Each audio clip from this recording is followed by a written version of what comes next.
video, I'm making Grecian chicken, my version. You're going to need some potatoes because I'm going to roast potatoes, salt and pepper to taste, 2 tablespoons oregano, the juice of a lemon, 2 sticks of butter because one's going on the potatoes, and chicken. On to the recipe. The first thing I'll do is the potatoes. In my lemon juice, I added 2 tablespoons oregano, half a teaspoon salt, and about an 1/8 teaspoon black pepper. And I'm going to put this over here.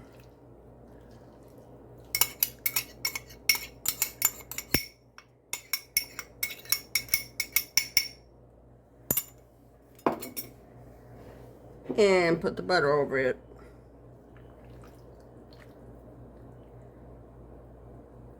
And now we're going to mix it up to make sure it's evenly coated. We're going to make this same marinade for the chicken. Now all we got to do is put this in a baking dish now.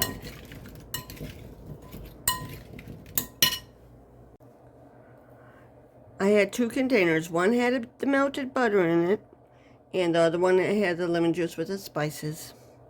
Now we do the same thing with the chicken. Make sure to preheat the oven to 350.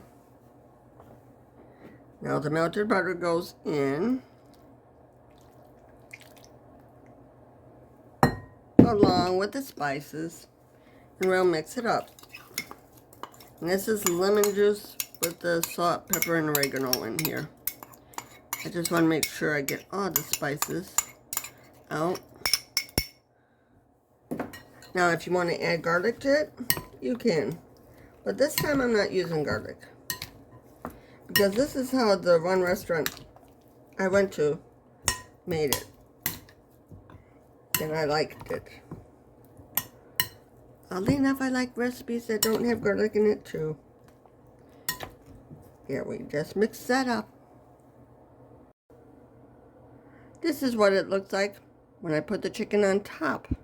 Now all we gotta do is put it in the oven for 2 hours, uncovered. Now when it starts to brown, we can always put the foil on it. I took the chicken off, I turned the potatoes, and I put the chicken on, and I basted everything with the juices. Back in the oven it goes. I took it out a couple times to baste it during cooking. This is what it looks like when it's done. I'll plate it up for you. If you'd like to see more videos like this, please like, share, and subscribe. The recipes are in the comment section below. Thank you for watching. Have a good day.